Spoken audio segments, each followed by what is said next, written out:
ഈശോയിൽ സ്നേഹം നിറഞ്ഞവരെ, കടൽ കടന്ന കനൽ വഴികൾ പാഠപമ്പൊരുളും വർത്തമാന പുസ്തകം ഒരു ചരിത്ര വിചാരം നമ്മുടെ പഠന പരമ്പര 80ാമത്തെ ക്ലാസ്സിലേക്ക് പ്രവേശിച്ചിരിക്കുകയാണ്.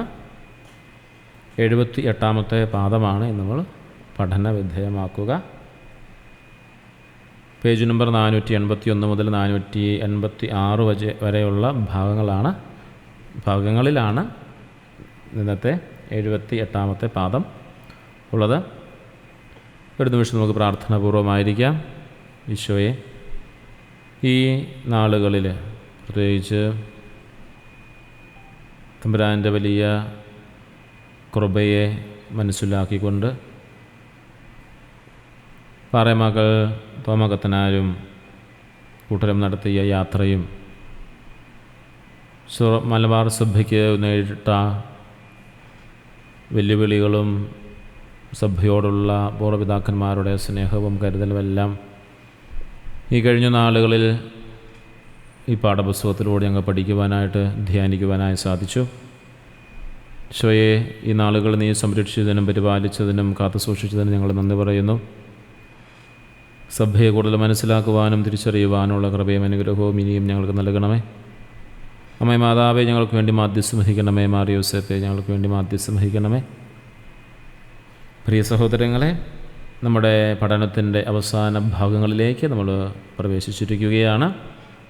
വർത്തമാന പുസ്തകത്തിലെ 78ാം പാഠത്തിൽ പ്രതിപാദിച്ചിരിക്കുന്ന ബയ്യ നഗരത്തിലെ 2ാം ഘട്ട താമസവും അവിടെ നിന്നുള്ള അപകടം നിറഞ്ഞ മടക്കയാത്രയും ആണ് ഇന്നത്തെ ക്ലാസ്സിൽ നമ്മൾ കാണുക. പതിവ് പോലെ 5 ആശയങ്ങളിലായിട്ടാണ് ക്ലാസ് ക്രമീകരിച്ചിരിക്കുന്നത്. ഒന്നാമത്തെ ആശയം ഇതാണ്: ബയ്യായിലെ 2ാം വരവും സ്നേഹനിർഭരമായ സ്വീകരണവും. കപ്പലിനുണ്ടായ തകരാർ മൂലം അപ്രതീക്ഷിതമായാണ് പാറേമക്കൾ തോമാക്കത്തനാരും മെത്രാപ്പൊലീത്തായും ബയ്യായിൽ തിരിച്ചെത്തുന്നത്. ഈ 2ാം വരവിൽ ഗവർണർ അവരെ അതീവ ബഹുമാനത്തോടെയാണ് സ്വീകരിച്ചത്.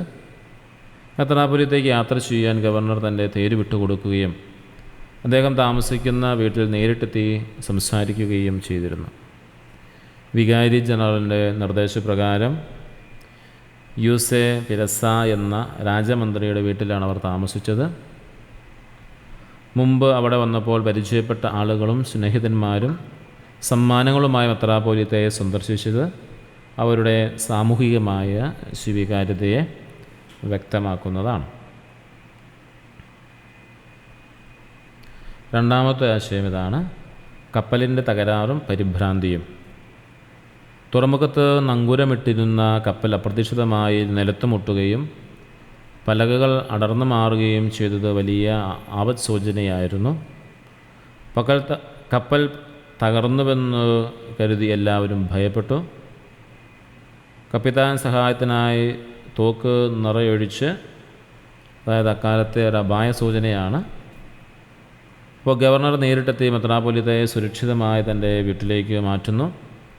കപ്പലിൻ്റെ ഭാരം കുറയ്ക്കാൻ 50 കുറ്റവാളികൾ ബയ്യായിൽ തന്നെ ഇറക്കി വിടേണ്ടി വന്നതും കപ്പലിൻ്റെ വശങ്ങൾ പലക തറച്ച് ശക്തിപ്പെടുത്തിയതും യാത്രയിലെ സുരക്ഷാ മുൻകരുതലുകളെ സൂചിപ്പിക്കുന്നതാണ്. മൂന്നാമത്തെ ആശയം ഇതാണ്: ബയ്യ മെത്രാപ്പൊലീത്തായുടെ പശ്ചാത്താപം. ഈ പാഠത്തിലെ പ്രധാനപ്പെട്ട ഒരു സംഭവമാണ് ബയ്യ മെത്രാപ്പൊലീത്തായുടെ സന്ദർശനം. കീഴ്വഴക്കമനുസരിച്ച് ബയ്യ മെത്രാപ്പൊലീത്തയാണ് നമ്മുടെ മെത്രാപ്പൊലീത്തയെ കാണാൻ വരേണ്ടിയിരുന്നത്. എന്നാൽ അദ്ദേഹം വരാതിരുന്നിട്ടും തോമാക്കത്തനാരും മെത്രാപ്പൊലീത്തായും അങ്ങോട്ട് ചെന്ന് യാത്ര പറഞ്ഞു. ഈ ക്രിസ്തീയ സ്നേഹവും സന്മാതൃകയും കണ്ട് അദ്ദേഹം ലജ്ജിക്കുകയും പിന്നീട് തിരിച്ചു വന്ന് മെത്രാപ്പൊലീത്തയെ സന്ദർശിക്കുകയും ചെയ്തു. ഇത് കേരള വൈദികരുടെ വിനയത്തെയും ഉയർന്ന ചിന്താഗതിയെയും വരച്ചു കാട്ടുന്നതാണ്. നാലാമത്തെ ആശയം ഇതാണ്: മൗറീഷ്യസ് കടലിലെ അതിഭീകരമായ കാറ്റും കോളും. ബയ്യായിൽ നിന്നും 1785 ആഗസ്റ്റ് 30 പുറപ്പെട്ട യാത്ര അതീവ ദുഷ്കരമായിരുന്നു. ഗുഡ് ഹോപ്പ് മുനമ്പ് അവിടെ വരെ അനുകൂലമായ കാറ്റ് ലഭിച്ചെങ്കിലും മൗറീഷ്യസ് ദ്വീപിനടുത്തെത്തിയപ്പോൾ ഭീകരമായ ചുഴലിക്കാറ്റും മഴയിലും കപ്പൽ അകപ്പെട്ടു. പാറകളിൽ ഇടിച്ച് തകരുമെന്ന ഭീതിയിലായ യാത്രികർ സകല പുണ്യവാന്മാരുടെ ലുത്തീനിയെ ചൊല്ലി പ്രാർത്ഥിച്ചാണ് ആപത്തിൽ നിന്നും രക്ഷപ്പെട്ടത്. സാങ്കേതിക വിദ്യകളില്ലാത്ത കാലത്ത് പ്രകൃതിക്ഷോഭങ്ങളെ നേരിടാൻ വിശ്വാസം മാത്രമായിരുന്നു അവരുടെ ഏക ആശ്രയം. അഞ്ചാമത്തെ ആശയം ഇതാണ്: പട്ടിണിയും രോഗവും മരണവും നിറഞ്ഞ അന്ത്യഘട്ടം. യാത്ര നീണ്ടുപോയതോടെ കപ്പലിലെ ഭക്ഷണവും വെള്ളവും തീർന്നു. കടുത്ത വയറുവേദനയും പട്ടിണിയും മൂലം 23 കുറ്റവാളികളും 8 വേലക്കാരും മരിച്ചു. ലിസ്ബണിൽ നിന്നും ഒപ്പം വന്ന ഗോവക്കാരനായ ഒരു മൂപ്പനും ഈ യാത്രയിൽ മരണമടഞ്ഞു. സിലോൺ കാണുന്നതുവരെ അതീവ സങ്കടകരമായ അവസ്ഥയിലൂടെയാണ് അവർ കടന്നുപോയത്.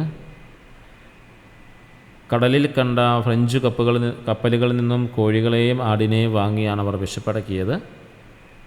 1786 മാർച്ച് 18 സിലോൺ തീരം കണ്ടപ്പോഴാണ് മാസങ്ങൾ നീണ്ട ഈ മരണവെപ്രാളത്തിന് അറുതിയായത്.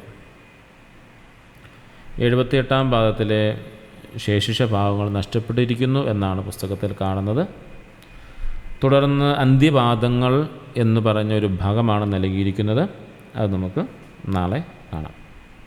ഇന്നത്തെ ക്ലാസ് ഇവിടെ സമാപിക്കുകയാണ്. നമുക്കിനി ചോദ്യോത്തരങ്ങളിലേക്ക് പ്രവേശിക്കാം.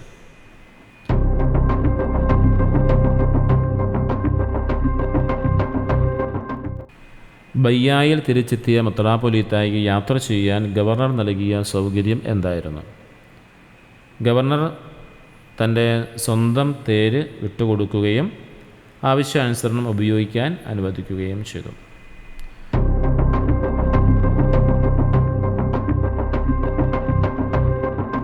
ബയ്യായിൽ മെത്രാപ്പൊലീത്തായും സംഘവും താമസിച്ചത് ആരുടെ വീട്ടിലായിരുന്നു?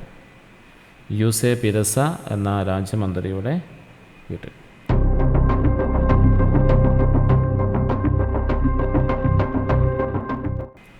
കപ്പൽ തകരാറിലായപ്പോൾ കരയിൽ നിന്നും സഹായം ലഭിക്കാൻ കപ്പിത്താൻ നൽകിയ അടയാളം എന്തായിരുന്നു?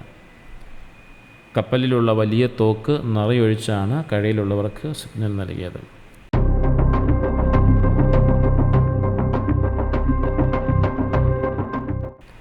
കപ്പലിൻ്റെ ഭാരം കുറയ്ക്കാനായി ബയ്യായിൽ ഇറക്കിവിട്ടത് ആരൊക്കെയാണ്?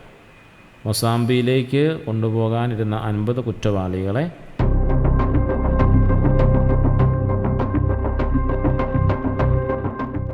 ക്രിസ്തീയ സ്നേഹത്തിനും സന്മാതൃകയ്ക്കും ചേർന്ന പ്രവൃത്തി എന്ന് പാഠഭാഗത്ത് വിശേഷിപ്പിക്കുന്നത് എന്തിനെയാണ്?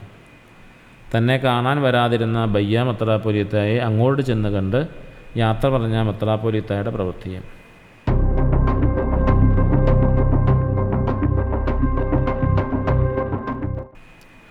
അക്കാലത്ത് ദൂരെയുള്ള കപ്പലുകളോട് സംസാരിക്കാൻ ഉപയോഗിച്ചിരുന്ന ഉപകരണം എന്താണ്? 2-2.5 അടി നീളമുള്ള, ഒരു വശത്ത് വായുവട്ടം കൂടുതലുള്ള ലോഹക്കുഴൽ.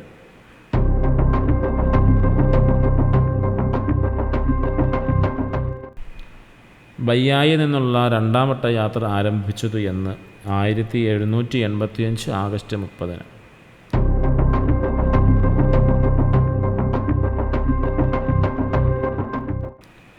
യാത്രക്കിടയിൽ കപ്പലിൽ ഏറ്റവും വലിയ ഭീകരമായ കാറ്റിൽപ്പെട്ടത് എവിടെ വെച്ചാണ്? ഫ്രഞ്ചുകാരുടെ ദ്വീപായ മൗറീഷ്യസിന് അടുത്ത് വെച്ച്.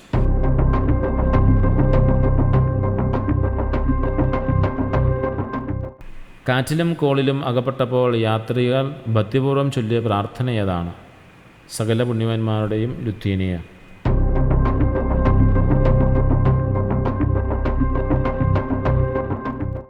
യാത്രാമധ്യേ ഭക്ഷണവും വെള്ളവും തീർന്നപ്പോൾ ഉണ്ടായ ആരോഗ്യ പ്രശ്നം എന്തായിരുന്നു? കപ്പലിലുണ്ടായിരുന്നവർക്ക് കടുത്ത വയറുവേദന അനുഭവപ്പെടുകയും പലരും മരണപ്പെടുകയും ചെയ്തു.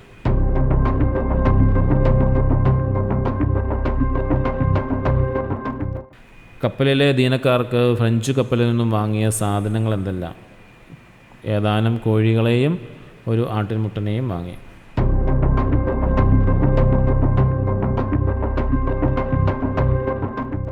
ബയ്യായിൽ നിന്നും പുറപ്പെട്ട കപ്പൽ സിലോൺ തീരം കണ്ടത് എന്ന്? 1786 മാർച്ച് 18.